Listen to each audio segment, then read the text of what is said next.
ఇటీవలే కొందరు సోషల్ మీడియాలో పాపులారిటీ కోసం వింత చేష్టలకు పాల్పడుతున్నారు. ఇటువంటి వీడియో ఒకటి తాజాగా నెట్టింట చక్కర్లు కొడుతుంది. అది కాస్త వైరల్ కావడంతో దీనిపై టీజీఎస్ఆర్టీసీ ఎండీ సజ్జనర్ ఎక్స్ వేదికగా స్పందించారు. వీడియోలో ఒక యువకుడు ఆర్టీసీ బస్సును ఆపి ఆ వెంటనే అక్కడి నుంచి పరిగెత్తడం ఉంది. తన స్నేహితులు ఇచ్చిన ఛాలెంజ్ కోసం ఆ యువకుడు ఇలా చేయటం వీడియో చూస్తే అర్థమవుతోందని సజ్జనర్ మండిపడ్డారు. సోషల్ మీడియాలో పాపులారిటీ కోసం ఇలాంటి వెర్రి చేష్టలు అవసరమా అంటూ మండిపడ్డారు. ఆర్టీసీ బస్సులో ప్రయాణించే వారికి అసౌకర్యం కలుగుతుందనే సోయి కూడా లేకుండా కొందరు ఇలా వికృతానందం పొందుతున్నారంటూ ఆగ్రహం వ్యక్తం చేశారు. లైక్లు కామెంట్ల కోసం ఇలాంటి పిచ్చి పనులు మానుకోవాలని సూచించారు.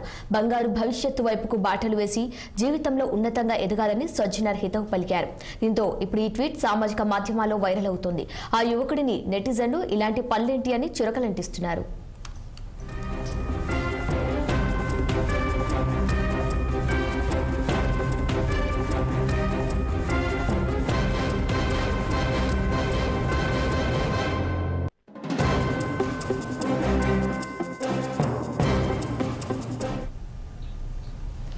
ఢిల్లీలోని ఇందిరాగాంధీ అంతర్జాతీయ